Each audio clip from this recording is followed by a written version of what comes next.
Bom dia, meus amados. A graça e a paz do Senhor. Hoje vamos estudar o Evangelho segundo João, capítulo 4, versos 43 a 46, que dizem: Depois daqueles 2 dias, ele partiu para Galiléia. Jesus tinha afirmado que nenhum profeta tem honra em sua própria terra. Quando chegou a Galiléia, os galileus deram-lhe boas-vindas. Eles tinham visto tudo o que ele fizera em Jerusalém, por ocasião da festa da Páscoa, pois também haviam estado lá. Mais uma vez ele visitou Caná da Galiléia, onde tinha transformado água em vinho, e havia ali um oficial do rei, cujo filho estava doente, em Cafarnaum. Bom, queridos, Jesus aqui ele parte para a Galiléia, lembrando que ele passou 2 dias na cidade de Sicar, que era uma cidade dos samaritanos, e ele parte para a Galiléia. E aí surge o verso 44, que é um pouco estranho aqui no contexto, que diz que Jesus havia dito que nenhum profeta tem honra em sua própria terra. Por que está dizendo isso, queridos? Porque, como Jesus está se dirigindo a Galiléia, o natural é que ele fosse para a sua cidade de origem, que é Nazaré, que é na Galiléia. Só que Jesus ele foi rejeitado de forma muito veemente, simplesmente por ele ter crescido ali. Lá em Mateus capítulo 13 dizem, não, olha, mas esse é o filho do carpinteiro. A mãe dele está aqui, é Maria, ele não é irmão de Tiago, de José. E aí as pessoas tratam ele como se fosse um qualquer. Não, ele era um menino que estava correndo aqui e com isso não deram valor ao que ele tinha para ensinar. Só porque ele algum dia foi um menino, foi um adolescente. Veja o nível de sabedoria dessas pessoas, né? Mas como diz aqui, o profeta não tem honra senão na sua terra, né?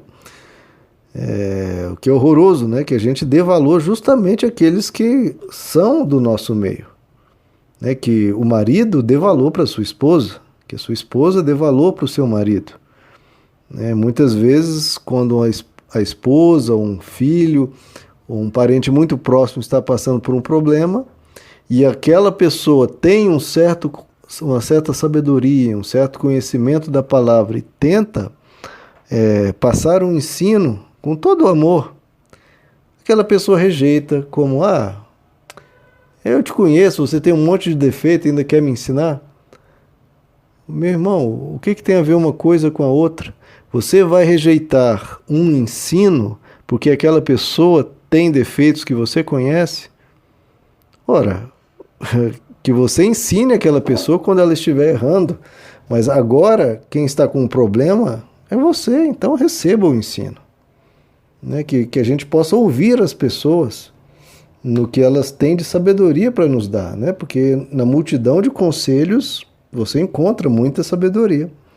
Então, que esse ditado aqui, que nenhum profeta tem honra em sua própria terra, não seja uma realidade na sua vida, querido. Porque Jesus foi descartado sem sequer ser analisado só por causa disso. Só porque era do meio deles, das pessoas de Nazaré.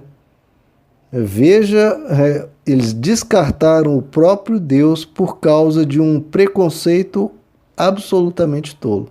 Então que você não cometa isso, que você não descarte o que uma pessoa está dizendo só porque você a conhece bem, só porque ela convivia com você e por causa disso ela fica sem autoridade. Não, né, queridos? A autoridade não está na pessoa, a autoridade está no ensino. No ensino. Bom, aquelas pessoas...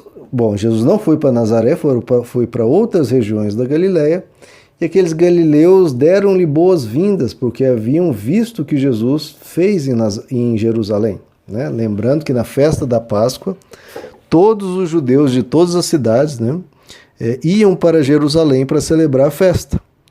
E lembrando, vocês lembram que nós vimos lá que Jesus realizou em Jerusalém? Está em João capítulo 2, ele expulsou, né, os comerciantes do templo, que foi algo muito forte, né? Só um profeta, alguém que se imbuiu de imensa autoridade para fazer aquilo. E Jesus fez e impressionou as multidões ali, porque todo mundo tinha vontade de fazer aquilo, mas ninguém tinha coragem.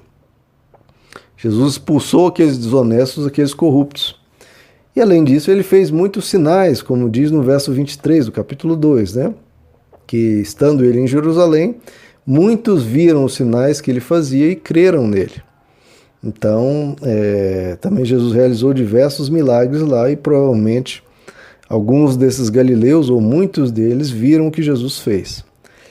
Bom, e o que acontece aqui, queridos? No verso 46, Jesus se dirige a Caná da Galiléia, onde ele havia transformado água em vinho, portanto, provavelmente ele era bem conhecido nessa cidade, e um oficial do rei, alguém de altíssima posição, soube que Jesus estava ali e foi até ele porque ele tinha um filho doente. Veja só, queridos, ele tinha um filho doente. Bom, o que a gente vê aqui, queridos? Que não importa quão rico uma pessoa seja, quão influente uma pessoa seja, quão famosa ou o posto que ela ocupa, a doença bate à porta de todos, queridos, inclusive a morte. A doença bate à porta de todos. Então, honras, títulos, poder, tudo isso não é segurança alguma quando se trata de doença, quando se trata de morte.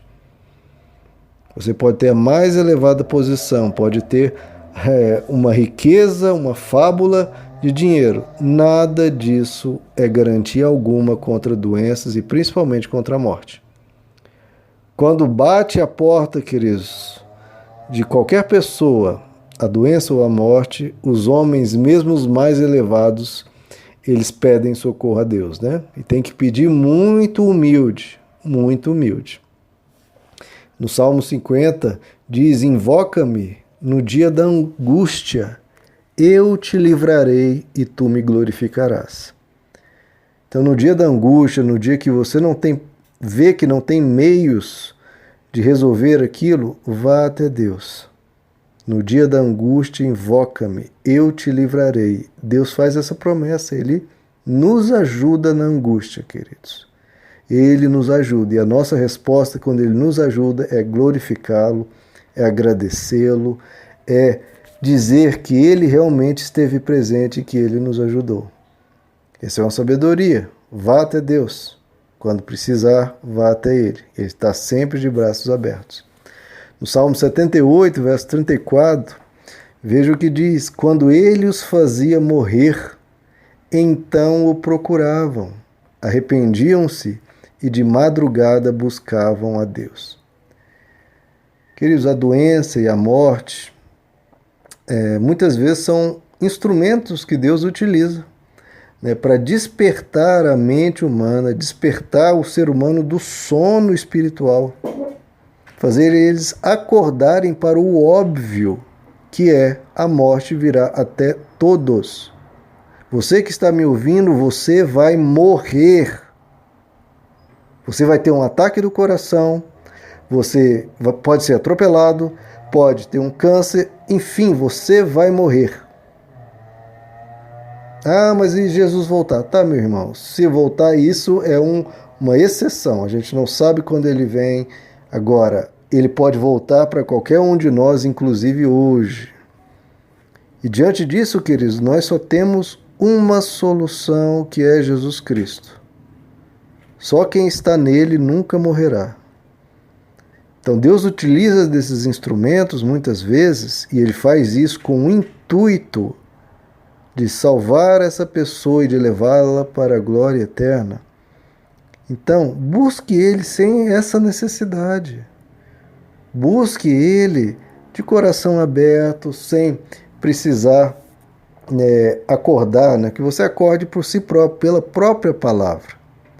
Arrependa-se e busque a Deus. Vamos caminhar com Ele. Quando Deus utiliza desses instrumentos mais fortes, é porque Ele vê a pessoa indo no caminho da morte, da destruição eterna. E Ele, como um ato de misericórdia, procura, como um último recurso, tentar despertar aquela pessoa. Que todos nós, queridos, possamos nos despertar agora, para buscar sempre a Ele, sempre andarmos com Ele, porque quem anda com Ele aqui todos os dias, isso sim te leva para a glória eterna, né? Em Oséias capítulo 5, verso 15, olha o que Deus diz: semelhantemente, irei e voltarei para o meu lugar, até que se reconheçam culpados e busquem a minha face. Estando eles aflitos, ansiosamente me buscarão. Sim, quando uma pessoa está em pecado e insiste nesse erro e quer o pecado e abraça o pecado e ignora Deus, o que Deus pode fazer, queridos? O que Deus pode fazer se a pessoa fecha a porta do seu coração, ignora Deus, despreza Deus e continua nesse caminho que só será morte para ela? Deus não é prejudicado em absolutamente nada. Ele não vai sofrer, quem vai sofrer é aquela pessoa. E o que Deus faz para resgatá-lo? Muitas vezes ele tem que se afastar um pouco para que a pessoa acorde, se reconheça culpada e volte para os caminhos de Deus. E, de novo, nada disso é necessário, né, queridos? Isso aqui eu estou dando exemplo, tá? É claro que nem toda doença é porque a pessoa está em pecado ou porque a pessoa está precisando ser acordada, ok? Nós estamos no mundo mal, como eu disse, todos nós vamos passar por isso. Todos sem exceção. Jesus disse que neste mundo teremos aflições. O apóstolo Paulo tinha doença nos olhos. Timóteo tinha um problema no estômago. Isso faz parte da vida, queridos. Estamos num mundo cheio de pecado e nós sofremos as consequências disso aqui na Terra. Tá? Não julgue ninguém. Está doente, deve estar em pecado. Não. Eu estou te dando um exemplo para que, se você estiver no sono, que você acorde e vá até Jesus, porque Ele sempre está com os braços abertos para nos ajudar, sempre. Eu vou repetir: invoca-me no dia da tua angústia, eu te livrarei e tu me glorificarás. Nosso Deus, Ele é Pai. Quem busca, acha.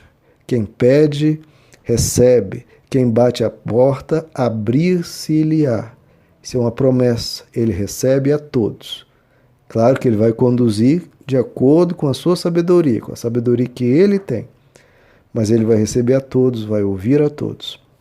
Que a gente possa seguir o exemplo desse oficial do rei, né, que, apesar de ter um imenso poder, ele se reconheceu impotente e reconheceu que precisava de Jesus. Eu preciso dele todos os dias. Que a gente continue com ele, reconhecendo o quão importante e o quão necessário ele é para nós. Meus amados, que Deus lhes abençoe. A graça e a paz do Senhor.